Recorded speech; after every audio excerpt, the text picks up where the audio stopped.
Com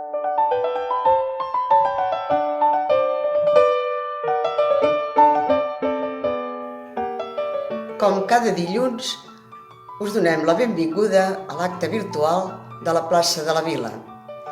Avui m'agradaria donar les gràcies als companys que treballen per fer possible que aquest acte es faci cada dilluns. Moltes gràcies a tots ells i també a vosaltres per fer-nos companyia des de casa vostra. I comencem amb el cant dels ocells.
Badalonines i badalonins, denunciem que un govern pretesament d'esquerres permeti que la Fiscalia suposi que Jordi Sánchez pugui sortir de la presó per fer voluntariat durant 3 dies a la setmana amb els arguments del fiscal que no existeix cap relació entre el delicte greu que ha comès i l'activitat de voluntariat de Jordi Sánchez, afegint: falta d'assumpció dels fets delictius i absència de penediment, i també remarca l'absència de tractaments penitenciaris adequats de reeducació per superar els dèficits detectats per reinserir-se amb normalitat a la societat.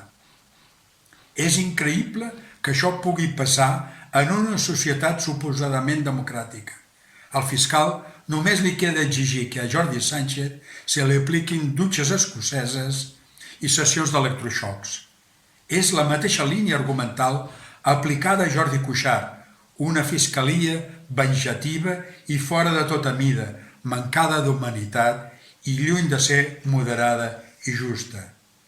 En l'àmbit de l'estat espanyol, ara apareix als mitjans de comunicació que Billy, el nen, ha mort de Covid-19, un policia amb 38 denúncies per tortures, condecorat amb 6 medalles, amb una pensió vitalícia augmentada en un 60% pels seus mèrits infames, sense que hagi estat jutjat pels seus crims.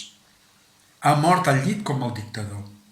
A Barcelona n'hi ha molts que recorden els sinistres germans Creix, policies que empraven les tortures sense contemplacions, i al País Basc, la caserna d'Inxaurrondo, un centre de tortures denunciat pel Tribunal Europeu de Drets Humans, o el cas dels Gal, amb assassinats, tortures i enterrats en Cals Viva, en Barrionuevo i Pere condemnats a 10 anys de presó, on només van passar 3 mesos i mig gràcies a l'indult de José María Aznar per allò de avui per tu i demà per mi. Tot això és un clar exponent de l'ínfim nivell democràtic d'Espanya i ho denunciem amb la veu ben alta perquè en prenguin nota els partits del PP i PSOE que han estat governant sense prendre mesures contra els assassins i torturadors que no van ser depurats en la transició. Vergonya! En l'actual moment de crisi sanitària, fixem la vista sobre la salut dels ciutadans per salvar amb més vides i millor, sabent que els estaments socials i econòmics també segueixen fent la seva feina. És general l'opinió quan passada la pandèmia moltes coses hauran de canviar la nostra societat. Ens caurà a sobre una greu crisi política i no es pot posar el cap sota l'ala. Haurem d'estar preparats pels canvis i és urgent que ens posem mans a l'obra. Per ventura es pensa que ens oblidarem dels nostres presos i preses dels exiliats i exiliades polítiques? Creuen que abatuts pel confinament i afligits pels morts de parents i amics es distrauran dels nostres objectius fonamentals? Hem de contemplar impertèrrits les giragonses amb carteres amunt i avall del rei d'emèrit Joan Carles I? La situació social i política espanyola és greu. És un desori sense possibilitats de resolució pactada i acordada.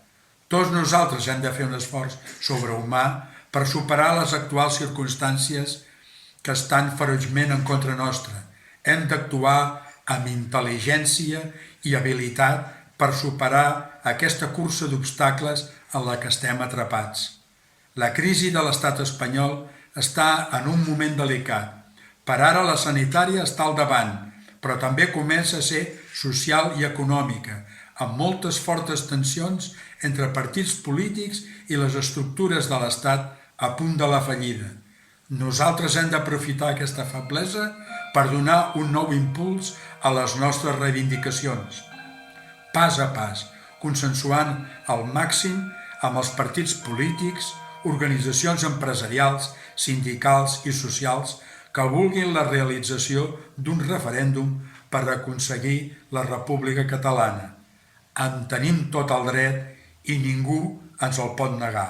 Som un poble sobirà i tenim tot el dret de voler ser nosaltres els que decidim el nostre futur per aconseguir una república democràtica, justa, solidària, igualitària i verda, de la qual ningú en quedi exclòs.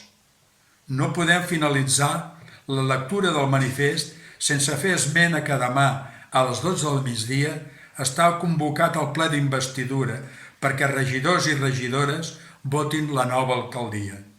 Esperem que estiguin encertats i sigui quin sigui el resultat, que la nostra estimada ciutat en surti beneficiada. Llibertat, preses i exiliats polítics. Visca Catalunya i visca Badalona. Hola, amics. Molt bon vespre a tothom. Espero que tothom estigueu molt bé, Escolteu, una setmana més ens retrobem virtualment, en aquestes trobades que fèiem els dilluns a la plaça de la Vila per demanar l'alliberament de les nostres preses i els nostres presos polítics. El que també, si em permeteu, voldria insistir sobre lo important que és de les vostres aportacions amb aquesta campanya que ha engegat l'Assemblea Nacional Catalana, 1 milió de mascaretes i sobre la investigació a la Covid-19. És important. Mireu, us recordaré el número de compte. Les donacions es fan CaixaBank ES 91 2100 0829 0102 009 6 6175. Sisplau, recordeu d'indicar-hi com a concepte mascaretes. També hi ha una altra informació que per totes les dones i els homes de socis i sòcies de l'Assemblea pot ser del vostre interès. Del 10 al 13 de juny se celebraran les eleccions al Secretariat Nacional de l'Assemblea. degut al confinament, aquestes eleccions seran virtuals. Heu d'estar al cas dels correus que us enviem, on hi haurà les dates i horaris de les reunions següents. Una reunió per avalar candidats aquesta mateixa setmana. Més endavant, una reunió per presentar les candidatures. I també us informarem en aquests correus del procediment per participar en aquestes reunions. Podeu consultar qualsevol dubte al correu badalona@assemblea.cat.